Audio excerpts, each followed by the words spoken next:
Dave's Vault, my fellow gamers. So, just recently, my buddy at Dead Game Society, he released a video about Legend of the Burning Sands. Now, Legend of the Burning Sands is a really excellent game. Back in the 90s, it didn't last very long, and it was following on the coattails of the success of Legend of the Five Rings. Legend of the Five Rings was burning through stores and whatnot, and we all know it is a well-used and abused system. I feel really bad for Legend of the Five Rings because so many hands got a hold of it, so many woke people broke it, and really ruined what used to be a really excellent game. So anyway, I'm glad Legend of the Burning Sands faded out when it did and how it did, because it meant that this game is really mostly untouched. And it's still in the same packaging back in the 90s when I was enjoying opening up blister packs and stuff like that. So it's still got all the nostalgia for me, okay? Now, I'm a Gen X guy, and my buddy over there at Dead Gaming Society, he is also a Gen X dude. We went to high school together and all this good stuff. That's where we cut our teeth on all this mess. So, but he said some things, a lot of disparaging things about the game, pretty much, which I want to kind of lay to rest, okay? First of all, he said that the Jinn were an easy button. They are not an easy button, and they're not really demons that you summon. They're Jinn, they're genies, they're the little genies in the bottle. Or if you read the original Aladdin book, they're the genies that were in rings and stuff. There was 2 rings, there was 1 bottle. Anyway, so, and there was no lamp, actually. But anyway, they're those type of genies, the blue, puffy, smoky ones, okay? And if they have Robin Williams' voice, you can, make your mind up about that all you want. But I wanted to lay that to rest. Jinns are not an easy push-button thing. There's several cards in this game that straight up kill Jinn. You can just suck them back in the brass lamp. You can, like the Sahir, the wizard, if you play L5R, the Shugenja, if you will, but they're called Sahir in this game, that summon the Jinn, right? They do the rubbing of the lamp and whatnot. You can make it to where they don't bow, or they don't unbow ever. It still uses the same bowing mechanic that L5R uses. I wanted to go over some of the things in the game that he glazed over and kind of missed. I think he was very passionate, and I can't blame him. I'm not, I guess, the easiest person to play against, and mainly because I think I have my original decks, and they were all tuned for tournament play at the time, and I was going up against some pretty nasty folks. But I've made some fun decks and things like this, and I'm making more decks as well. So I have 2 in the process that I'm trying to make, and they'll be, of course, I'm going to tune them and stuff. I would like to enjoy playing them, but anyway, for his sake, I have actually taken out my Jinn of the New Moons and stuff like that, so I can stop hearing him complain about those. But let's get to the very beginning, and one of the reasons why I play this game, because in Legend of the Five Rings, I'm a Scorpion player. Okay, I love my Scorpion. I have my original Scorpion deck in here, which was awesome. Imperial Edition, Empire Edition, all that good stuff. And I have a New School Scorpion deck in there as well. Pretty good cards, too. However, here, this game started with this little dish here. The Tale of Selquet's Capture. Now, it's not the card. It's not some promo or anything like that. But it's Selquet herself. If anybody knows Legend of the Five Rings, you just need to look. This is Bayushi Kachiko from Legend of the Five Rings Scorpion Clan fame. Of all the cards in Legend of the Five Rings, her cards command the price. The old adage of sex sells is very real, and she is the card form of sex. Bayushi Kachiko is just, awesome. And that's who I cut my teeth on with the Scorpion, was Bayushi Kachiko. And it is when they had the -20 honor, their clan was destroyed. The thing I like is they had ninja, They were subterfuge. They were very, very hard to play. And it took me a long time to fine-tune my deck. And, I mean, I was being beat up by Dead Gaming Society's Naga deck because he's non-human, and my stuff couldn't affect non-humans. So he was trashing me all the time. So, anyway, Selquet, okay? So she gets banished from Rokugan. She's traveling around to the deserty wastes that are out there, and she gets captured by the Sin Pet, Abersax himself, the general of the Sin Pet armies. He's just a beast. So anyway, this lore got me hooked. And even you've got Daria, if you remember him from Totori's army fame. He comes into the Burning Sands looking for Selquet. Okay, he's going to take her back to Rokugan. Yeah, that's his deal. All right. So there's a lot of really cool crossover stuff going on in this game from Legend of the Five Rings.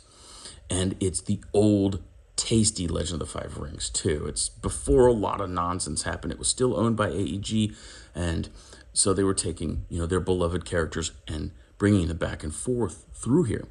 So there's Scorpion Clan personalities in this game, and there's, like I said, there's Daria, but he's called the Eye of the Night. He actually has an experienced version in this game as well. So there's two versions of him. There's Rattlings. There's even Naga personalities in this game.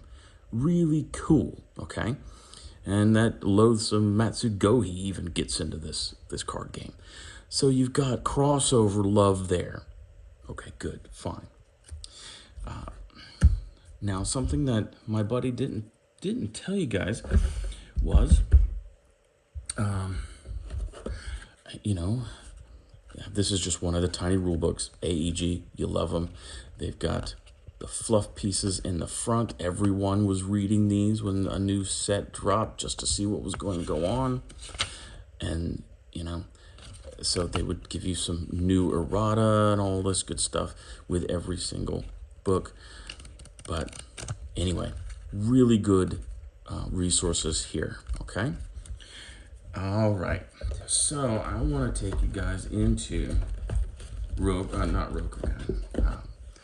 Legend of the Burning Sands. Okay, so instead of provinces, you have things called city sections, all right? Now, this is your stronghold card, okay? So the green number here is your city section points, okay? Now, city sections are important because they dictate how many cards you'll have in your hand, okay? And that, let's face it, card advantage is huge. So these guys are pretty good, rocking at 20. They're a little poor, rocking 3 copper. The 5 influence, really the influence was an aspect of the game that never really took off. With so few releases, they were ramping up influence cards and other cards, but the game just died too fast, so it is incomplete, okay? So whereas you can use influence, there are cards that allow you to win by influence. It's not a standard victory. You have to have an action card in order to win by influence. It's a specific card. It's a rare, and it happened to come out during the last set. So it's a rare that's rare because the last set had very few cards surviving. It's not like they had a warehouse full. They destroyed the cards, just like my buddy's video at Dead Gaming Society that he says, okay? So anyway, the Hidden Keep of the Assassins. I really like these guys because they're the same flavor as Scorpions, basically. Kind of like Ninja, a little bit shady. We're going to go into some things. So in the first set, it gave you, I think it was 3, Sin, Pet, Assassins, and Moto, okay? And with these guys, it highlighted 3, decent ways to win. The Assassins are kind of like, kind of a way to win, but it's still through military is how you win with the Assassins, basically. So you have military victory. You have your story victory, if you can get that off. Very, very unlikely. It's kind of like Rings and Legend of the Five Rings. Very difficult to get off. You have to do your parameters just perfectly. You can win by making someone else thirsty. You can take all of their water if they begin their turn without any water. they die. They you know, have no water. And then the last way to win is through, like I said, the influence card that was just released in the very, very last set. I say just released, over 20 years ago. So anyway, big important thing here, this 20 here, okay? So you've got points here. So this one is worth 5, okay? Do some simple mathematics. And even on the card here, it will tell you certain stipulations. This can only be played by an assassin player, and it's an advanced city section. Normally, you can only play one advanced city sections. Much like this Merchant's Quarter, it has advanced city section. You can only have one of them in your city section. Same thing with the River Quarter. But this one has a stipulation that the assassins cannot control more than 2. So this says you can have 2. So I have 2 because it means that no one can raid this city section. City sections have special rules and stuff, man. They're really awesome. A big disparity that my buddy had was that the copper didn't flow, okay? There are things that he's not telling you in that video that is a shame, but you need to have the truth, the whole truth, and nothing but the truth, okay? Before I get into that, let's get back over this. So you do your numbers game, okay? 5 and 5 make 10. I have 2 of these Thieves' Quarters. They're at 3. They don't hold as much water. They're kind of, and they don't have any special thing that they do. Oh, no, wait a minute. It says you can't control more than 2 of these, okay? And you may not redistribute water from the section during the end phase, so you can't move water around.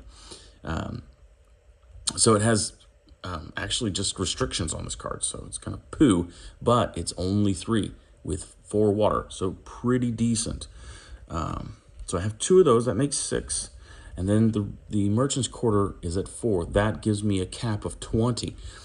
However, that's not what's important, is that with the 20, when you're drawing your hand size, you always draw 4. Then you get 1 card for each city section that you have. So I get a hand size total of 9. Okay, so I get to draw 4 cards initially. That's every turn. And then I get to draw 1 for each of these. So 9 cards is what I get in my hand, which is important because assassins need a lot of cards. They go through cards fast. So when you lose a city section, when somebody destroys it, okay, the city section has 1 city section provincial strength or city section strength and 4 water. Water soaks damage, 1 point of damage per water token unless it's stated otherwise. And then that. So just like destroying a province in Legend of the 5 Rings, you have to exceed the strength and then blow the water up and whatnot. And of course you've got defenders and all that good stuff. Okay, so with each of these being destroyed, it will lessen my hand size, my total hand size. So if one of these get blown up, I can only hold 8 cards total. Another one, 7, and so on and so forth. Okay, so these are very important. However, these things can also help you with your money.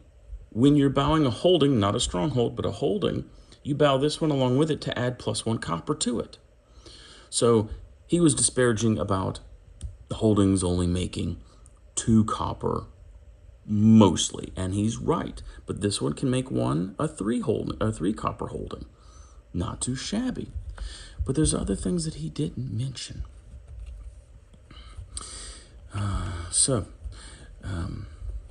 That one's a good one. We need to talk about that one.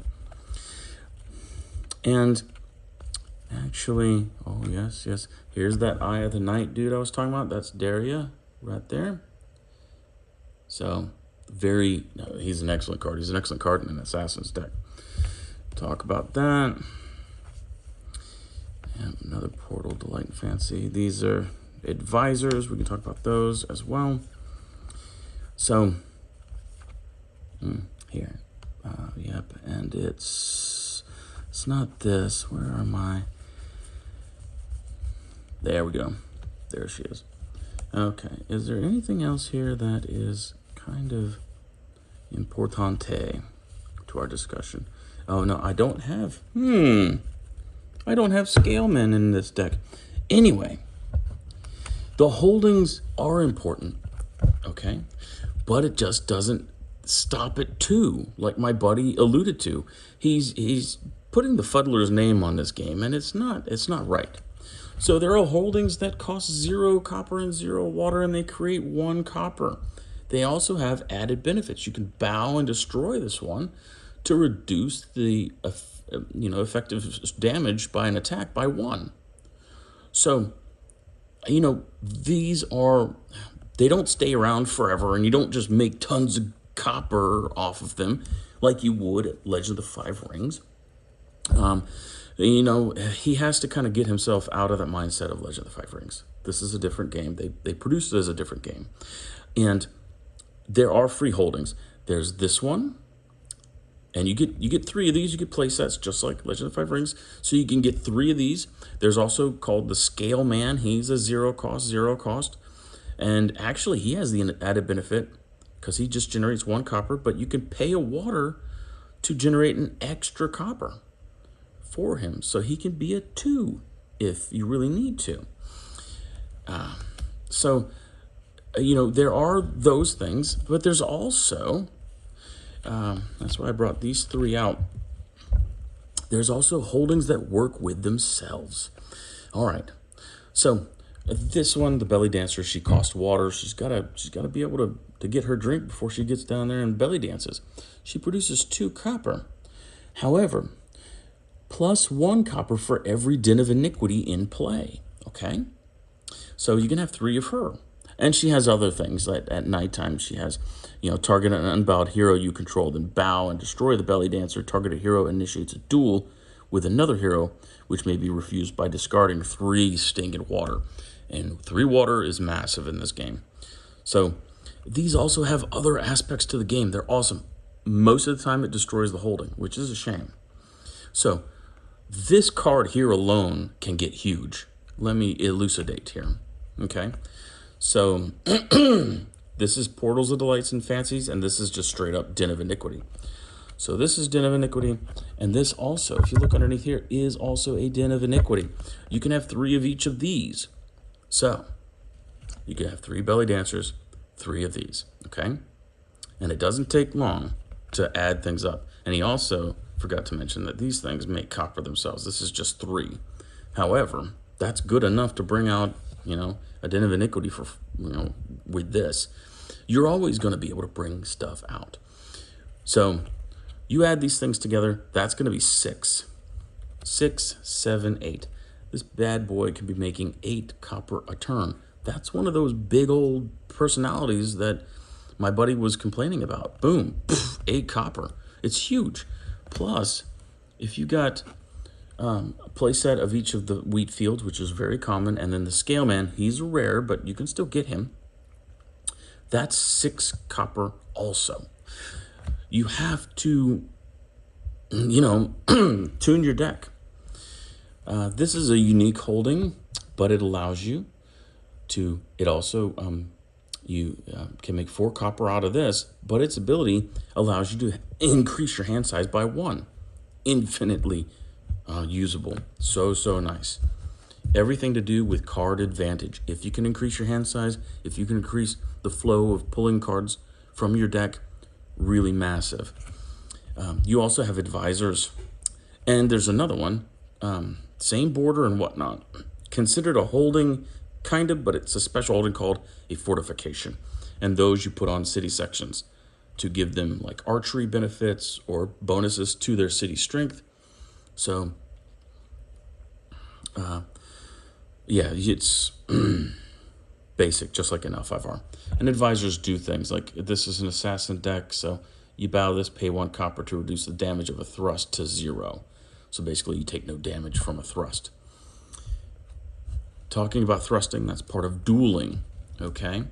So let's get into the phases. So you have your day phase. That's where you draw your hand, straighten everything, unbow everything. You can play cards, holdings, whatnot, pay water for all that good stuff. Most importantly, you declare attacks during that turn. And yes, you can draw personalities pay their costs, put them out into play. They come into play straight, and then attack with them. Yes, it's very, very fast turnaround like that. And do you see, okay, well, like with Jinn, okay, you bring out your Sahir, bow your Sahir, pay the water cost, bring out a Jinn, bow the Jinn, because all Jinns come into play bowed, unless they're Celestial Alliance stuff, and that's different. That's a whole different ballgame. So it's 2 things that are bowed that you bring out during your day phase, and they can only activate the next turn, okay? So they're out of the ballpark. So saying that Jinn are an easy button is just irritating. They aren't. What it is he got upset that I would use them effectively. I have a deck built around Jinn, and it's a deck I've always wanted to build, and I'm glad it's so effective, but the belly aching I could just do without. Anyway, so day phase, you do all of that stuff, okay? And duels, you can initiate duels during day open. There's different ways you can do dueling, but you do your attacks during the day. That's the main thing. And at nighttime, see, there's a night phase. After you're done with all of your attacks, then at nighttime you do your raiding, your sneaky little thieving of water. Okay? So attacking, we all know what attacking is. I just went over that. Now raiding, much like the same, but you can only ever assign 1 person per city section, just 1, to raid water. Now, they can have raid +1, +2, plus whatever. That increases the amount that they can raid by. Pardon me. So raiding, what you'll do is you'll have a card in your hand. Okay, you can never top deck this, but you have a focus value down here in the triangle. Okay, it ranges from 0 to a monstrous 6. The 6 card, don't worry about it. I have them in my decks because I'm an assassin. Very, very rare, very expensive card. It's unobtainium. It's called A Better World. And the only thing is it has flavor text and then the 6 down there. Okay? So for normal folks, it'd be a 5. Okay? What you would do is you would put that face down on your raiding character. Of course, defenders can choose to defend against raids. If you are playing with undead can never be assigned to raids. They just can't. I don't know. Maybe they're sleeping at night or picking bones at night, whatever they're doing. But they just can't. That's one of their drawbacks. So then you dual reveal your focus value. That focus value is added to any raid bonuses or not.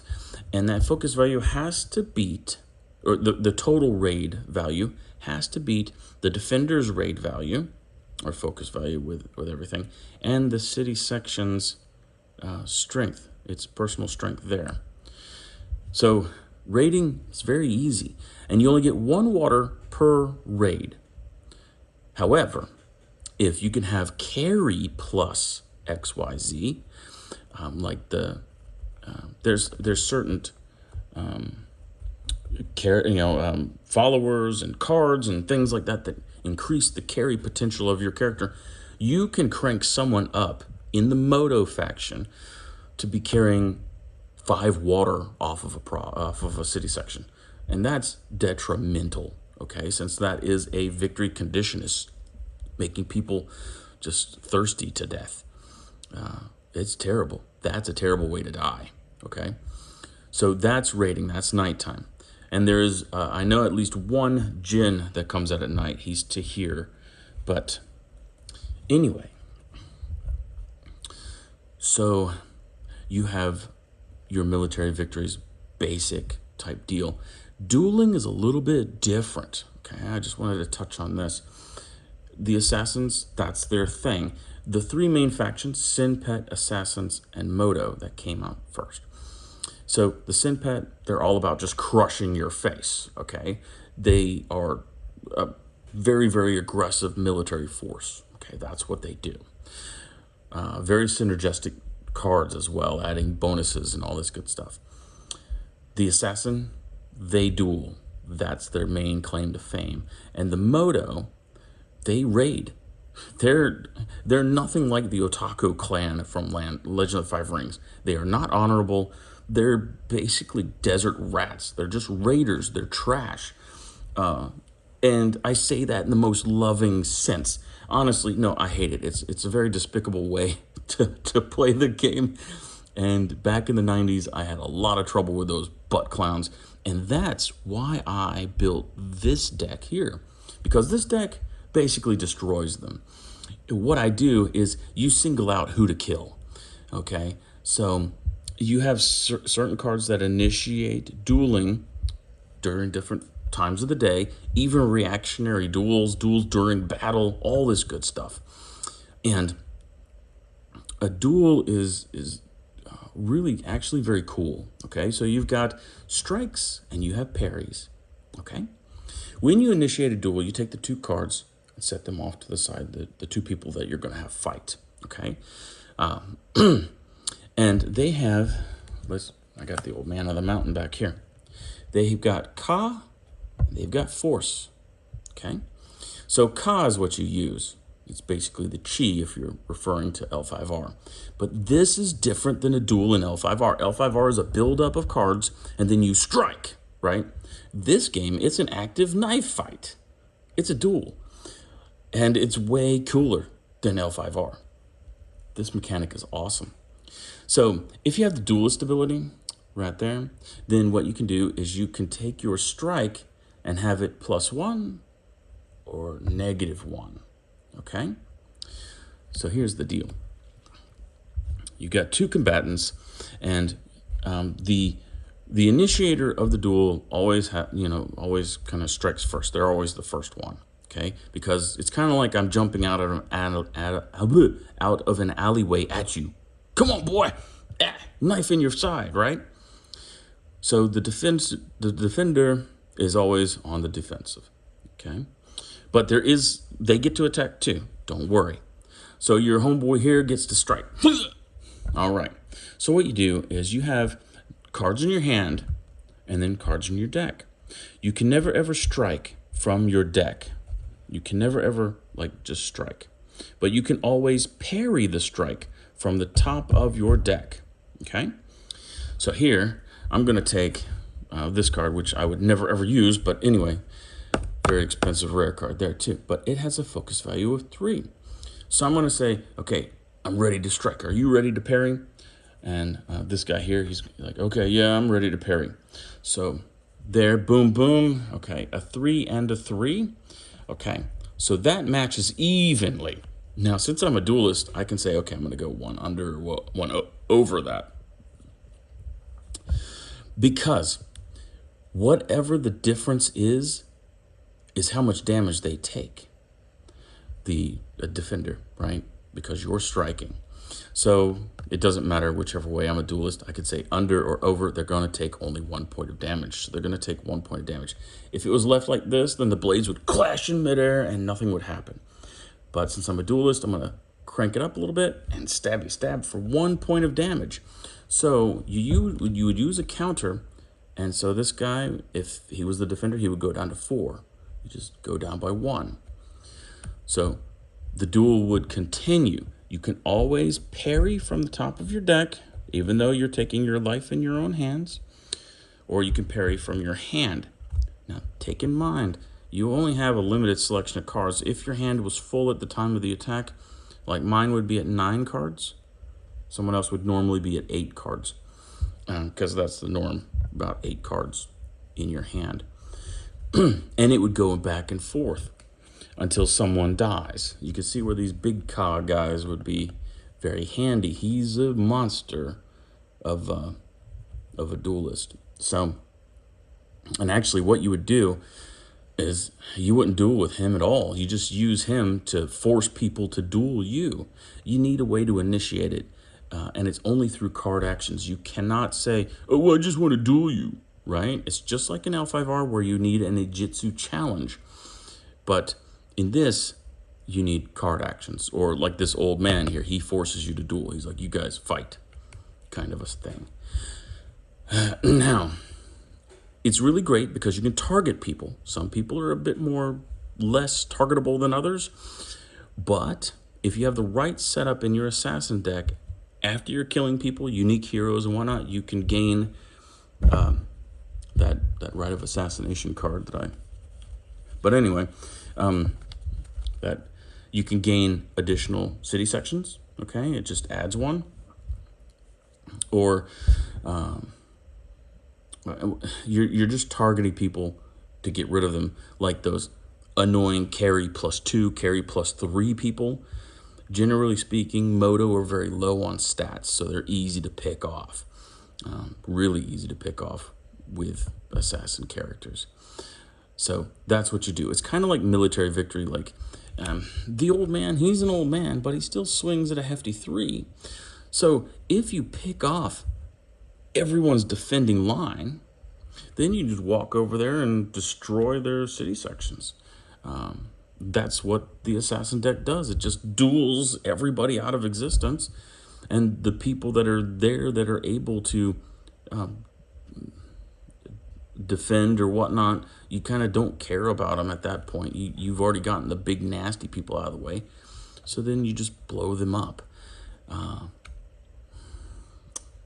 That's what the deal for victory here is. Now, it's harder to attain victory that way, especially if you're facing against Sinpet or like a Sahir-based deck, because they're going to have the higher Ka. And Sinpet are just so fast. I'm already running at 31 minutes for this video, which is a shame because I haven't even scratched the surface of this. I wish I had more time, but I'm going to let this video load tonight, and then I'll probably bring out some other cards and whatnot and kind of put to rest some of the disparities my buddy cast out over this game. This game is actually very fun. It was thought out because the people at L5R AG, they were not goofball dummies. They already had a hit game on their hands, and they did put some time and energy into this game, and it was really fun. It's just not finished because of this influence aspect of the game. And there's other things. They didn't finish the undead aspect of the game because that's really rough. But I digress. Very, very fun game. And it makes me sad that not many people will get to enjoy this game because it is so far dead and so far hard to get your hands on. Definitely collector's prices to get into this. Like I said, this is my original deck from back in the day. If I didn't actually pull this out of a pack, this is unavailable anywhere. No websites, no nothing has this card here specifically. And I mean, it was a very good rare card back in the day, and I just can't put my hands on it anymore. Just like Sophia Sweetwaters, I just have one of those cards. And that's also another speed holding. You can get really good copper production, really good hero manipulation and whatnot if you tool your decks properly. Now, my buddy, he did admit that he played some of the weaker factions. Yes, he does. But the assassins are also a very weak faction. They can't do the military victory on their own. You know, they're just like, you know, measly little 3s, and the Eye of the Night, I had to pump him into the deck. But, you know, yeah, man, look at that. But her ability is so good. So, you know, it's all about how you build your deck. That's really what it boils down to. And yeah, well, I'll have to talk to you all about this later on. I am running hot on time. But hopefully I've cleared up some things, especially with the turn and the different types of victory conditions. Yeah, I will touch more base on things like Jinn, because Jinn soak up a massive amount of water, and in this game you just can't afford to do that. Super good dead game, and I love playing against my buddy. He hasn't had much luck. He has beaten me. He's had some really good plays, but yeah, more often than not he gets creamed. And I'd love to sit down with him face to face and do some deck building and stuff like that. I'd love to do that because he's not focused on it. He's focused on other games. And that's what kind of drags him away. Plus, these were built when I was very much into the game and very much thinking about it. So it was on my mind all the time. But anyway, you guys, take it easy. Stay safe. The world's going to get crazy here in a few months. Please, please, please don't burn anything down. It's your fault. Don't burn anything down. Okay? Y'all be good. Okay, God bless.